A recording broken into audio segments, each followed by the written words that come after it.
Now, I would like to introduce Mr. Madan Sampath, Chief Supply Chain Officer, Healthcare Global Hospitals, who shall be speaking on the topic navigating the evolving landscape of global supply chains, strategies for resilience and growth.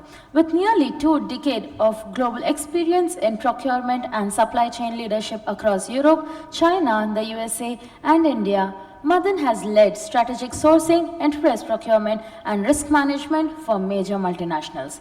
At HCG, he oversees a wide spectrum of supply chain functions, driving innovation and operational resilience. A certified expert from the European Institute of Purchasing Management, he also contributes to the academic community as guest faculty at IMK. So can we please put our hands together and welcome Mr. Madan Sampath.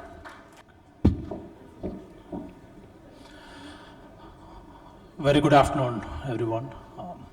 Good to see almost a room full. What an engaging panel led by Mr. Arindam, and great learnings from whatever discussion they had. Obviously, we all know AI is the future, but also when we look at circular supply chain, right? We feel this is also future when it comes to India, because when we talk about sustainability, circular supply chain initiatives, while we like to talk about it, it's like must have, or one you wish for and one you are asked to wish for, right? So we all want to do something on the sustainability forefront, but with our daily chores and what we do, we don't find time or we don't find the right reason to do it unless there is a specific ask from the board or for your ESG ratings. I don't know how many of you, before I get into it, right? I don't know how many of you have watched this Netflix documentary series called Buy Now, right? So this was based on the consumerism, how big companies try to make their customers buy products again and again, right? Because for example, when you go to US, I don't know in India, I still feel in India we don't overbuy and overstock sneakers and shoes. I don't know about the Gen Alpha and the new generations yet. But even recently when I was in US, I saw people buying 20 sneakers, 30 sneakers. They don't know to stop because there are offers coming in, right? There are obviously Gen AI on work to give them that UI UX to prompt them to buy more and more stuff, right? I have seen people buy, even let it be perfumes, they get 20 of it, 30 of it because they get a good deal to buy in. So this particular web series, out of all the Netflix series that we have, few things that make sense, this particular series talk about how each and every one of us are pushed to buy products, right? But the intent of this series is to talk about consumerism, but what I can see is the effort and the struggle of supply chain behind it in each and every company, what they talked about. So they had Amazons of the world, they had Nikes, Adidas, how it all go into landfills, how they prompt and push people to purchase their products, right from the design till it reaches the customer. So this is one another reason why it again keep pushing me that we need to focus on sustainability. While I spent my first 15 years of my career in automotive, mostly outside India, where they were already focused on sustainability factors as part of your day-to-day routine, right? It's not something unique that you focus on a special KPI that I reduce so much of carbon footprint, I reduce so much of wastage. Any manufacturing today have recycle, reuse, and repurpose. That's 3 R's in any factory you go. When I moved into healthcare in India, it's still a new subject. No one talks about sustainability, right? While it is bad, but also good for us to learn from the leaders in the market, what everyone's doing, right? Obviously, I don't have copyrights for images that I've used in my slide. I just randomly searched who are the major leaders, what they do in terms of circular economy, circular supply chain, how they are creating that impact on the society, right? So quickly, the main focus, the main agenda, what we'll look at, right? Reverse logistics, obviously, in terms of returning back the products, right? And we have sustainable sourcing. I have just a couple of examples for each of these, not to get in detail, because we all know what when I say sustainable sourcing, we know it's all about reuse, recycle, repurpose, but like I said, no one is doing it these days. So a small step from each of you being in your position in supply chain in different industries will probably make a big impact for the future, right? So the idea here for me is, let's start somewhere if you're not started, right? And if you are started, let's see how to make it more efficient and more sustainable moving forward, right? Just quickly on the reverse logistics. When we talk about reverse logistics, we all say, okay, the product has to come back to its origin in different ways after usage. But this company, obviously Philips, we know the leader in terms of lighting. So they came with, while we do buy a lot of equipments as pay-per-use, as a service, but they came up with this idea a few years back saying lighting as a service, where they come, install, right, ensure the maintenance of the lighting, so that you don't have to put in your capex, buy this lighting, and when it's due for replacement, they will come, take the old product, replace it, and go. So this is one initiative. While you may pay, obviously, as a supply chain, you know the cost will be higher when it comes as a service, but what is the overall impact in terms of, suddenly during the operations, the light goes off, you have to replace it, or you need to keep inventory of these lights at stock, you need to make sure everything works properly. While there is additional cost, I somehow felt this is a fairly good initiative by a leader like Philips when it comes to reverse logistics, because there's no wastage, nothing is going out anywhere, right? What they produce goes back to them, they repurpose it, and then they again bring it back into the market. I saw Siddharth from IKEA, so obviously Siddharth is just for reference purpose, not to take anything into, there's no copyright taken for this picture, but when it comes to sustainable sourcing, I was just randomly searching online when I talk about the leaders. IKEA, obviously what Google says, consumes almost 1% of the global wood, that's the lumber that's in the entire planet, for manufacturing their products, which is huge, right? Obviously we know IKEA, the kind of products when you go inside, while it's super tempting to buy, even if you just want to visit them, you end up spending a lot of money in IKEA. That's how they create products, that's how they design the products as well. But what have they done to contribute back? They are taking a promise in terms of sustainable sourcing, saying by 2030, they will try to have all their products from repurpose or the reused products, right? Which is a big commitment from a player like IKEA. So we need to see all the furnitures that we have at home. Obviously, I do miss the furnitures I had when I was growing up. Today they are antique. We don't find that kind of wood or that kind of workmanship anywhere in the current market. I would have kept it, but I obviously disposed it, gave it to my house help or neighbors who are around. But we need to make sure whatever we have, if we can repurpose them, refix them, as far as it has a sustainability factor to it, right? So kudos to IKEA for doing this. Green transportation. Obviously, when we talk about transportation, the first one comes to mind is the courier service, right? Obviously, when courier service, the first one comes is DHL. So DHL recently, when I say recently, a couple of years ago, they took an oath, they will convert all their ground fleets into e-vehicles, at least in Asia, right? So for last I checked, they have about 35,000 vehicles converted into e-vehicles when it comes to the entire fleet, which is again hardly 10% of their overall fleet globally. There's a long way to go, but they have taken the effort to convert it, which is again a major contribution to the greener transportation. So what can we do when, obviously with, healthcare is, we call it the current IT, with a lot of private equity coming and a lot of investments going on in the last decade or so.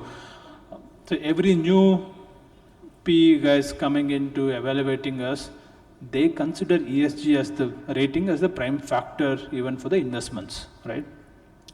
So there is tons and tons of questionnaire coming into us during the due diligence or evaluation to invest their money into the organization.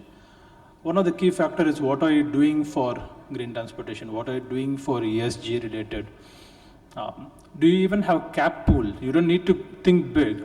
How are your employees transporting to your company, right? Do you have cap pool, or do you have e-vehicles for your dispatches? So today, just a little bit about the company that I work for now. So they have about 28 hospitals across India in 17 cities. So obviously the leader in cancer care when it comes to comprehensive cancer care treatment, right? So we manage supplies to all the 26 hospitals. So one learning I had coming from manufacturing and automobile is the first few months when there was a delay, I said, Chalega, let's see, it's okay, we'll find a way, let it stop for a few hours or few minutes. Here I can't waste even a second, right? So I come in, the patient is in the operation theater, the doctor wants the drug. So it's not even just in time, it's like on time. It has to be there when the doctor has got his needle or the knife on the patient. So we have to ensure each and every drug, every products are at the hospital at any given point of time. So at the same time, I can't have too much of inventory in my hospitals as well. It doesn't make sense. Like, oncology especially, the cost of every drug is super expensive and we can't store them for a longer while, right? So we need to design, optimize the inventory. At the same time, I can't have repeated orders. The same day, I can't have 10, 20 orders going into a distributor saying supply this and supply that at any given point of time. So what I told my distributors is, at least find the electric vehicle, right? Copy from the Swiggies of the world. You don't need to get a carton for every order that comes in. Wherever there is no carton required, bring it in a bag, bring in a plastic tub, deliver it in the hospital and go.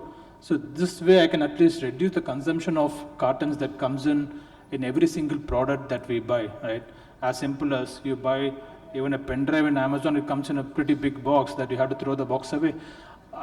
The same thing for syringes. Each vial is like maybe 2 lakhs or 3 lakhs when it comes to oncology, and the kind of packaging that comes in, it doesn't make sense at all. But we are trying to optimize with the manufacturers.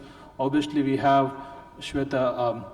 Meenakshi from Dr. Reddy's. They must be looking at the packing as well. They are into so many different initiatives. One of the blockchain initiative which I had was in pharma was with Dr. Reddy's. So they constantly focus on how to improve on the overall transportation logistics and the product, not just on the product as such. Right? So we work hand in hand with the pharma manufacturers as well. So when I was looking at what everyone's doing, this is obviously from a literature, but we managed to execute half of what's written in a healthcare. So what can we do in healthcare? Obviously, I have the 3D implants. So we have a 3D manufacturing hub within our organization where we try to have the 3D printed medical implants done in-house for most of our patients. Because again, it's designed to each and every patient. It's more convenient and it's super eco-friendly. At the same time, we don't have wastages or cost when it comes to implants, right? And obviously, we all know mask more than anyone. Each one of us know how much it costs now than before. Obviously, it's not the COVID price anymore. It's come back to the normal. But if I look at the consumption of mask in every hospital on a day-to-day basis, like I said, we have about 600 doctors, 28 hospitals. I buy at least 2 million masks every 6 months, right, which is huge. So how do we control it? All this goes into landfills, right?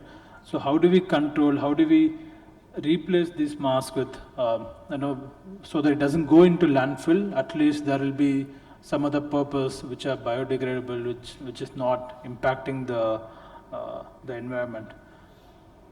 And one thing, when I started the ESG in hospital, I said every single thing inside the doctor uses plastic. What can I do about it? Let it be the syringe, let it be, even the IV bags. I can't touch them. These are all sensitive, and we have to either I have to save a patient or save Earth, but I need both, right? So how do I fix it? Walk into hospital, I can fix my pharmacy cover when I'm buying a product. That I can change from plastic to paper, but how can I change the syringes and IV bags? But there are technologies coming in place. Obviously, it's an everyday fight with the management whether we need to invest or not. Only when it comes to ESG rating, they come and say we have to do something in the next 24 hours. But at least the first 5, when it comes to 3D printing implants, replacing of the mask, reducing of the surgical kits, because like I said, when there is a operation, they will keep a pack of mask inside the operation theater. That will be like a pack of 100. It never comes out. So for every operation, they takes a pack. So we calculate, we say this is the number of people inside, this is the number of hours you're going to spend, this is the kit you utilized. You're not going to use more or use less. Right? Obviously, there will be little extra for emergency, but we don't give whatever the surgeons ask. So we are trying to reduce the consumption that way. Right? Obviously, reuse of surgical gowns, that is also, so all this, you need to fight with each and every stakeholder inside. So every industry has your stakeholders where you need to fight with either your engineering colleagues or your technical team or with your other functional stakeholders. For me, the fight is with the doctors because they are the major users of each and every product I have here, right? They will talk about clinical outcome, they talk about patient safety, they talk about their comfort in the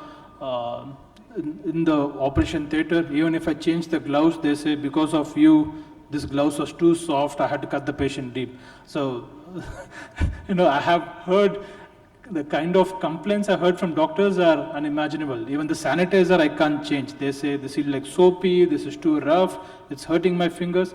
So how can I deal with each and every doctor and get their comfort in changing everything?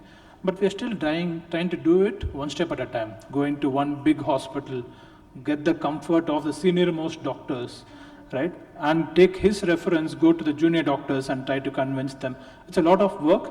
I'm sure in every industry you have similar challenges, right? It's not going to be easy if you want to do your everyday job and try to create value for the organization in terms of sustainability for long-term benefits.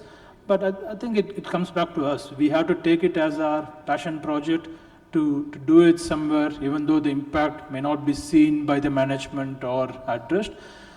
It's purely with the supply chain folks, all of you out here, to take at least initiative to take it forward. So that's my key message in terms of building a sustainable future. I'm trying to put my 2 cents in healthcare, trying to see how I can optimize and change the way hospital works. So I'm sure in each one of your industry there will be enough of things that you can focus on. If not, it's too much. So thank you so much for your time. Thanks for your patience and listening to me. Thank you so much, Mr. Madan Sampath. I would like to now call upon Mr. Dharnesh Koganti, the Regional Head of South Notre Dame, to do the honor of facilitating Mr. Madan Sampath.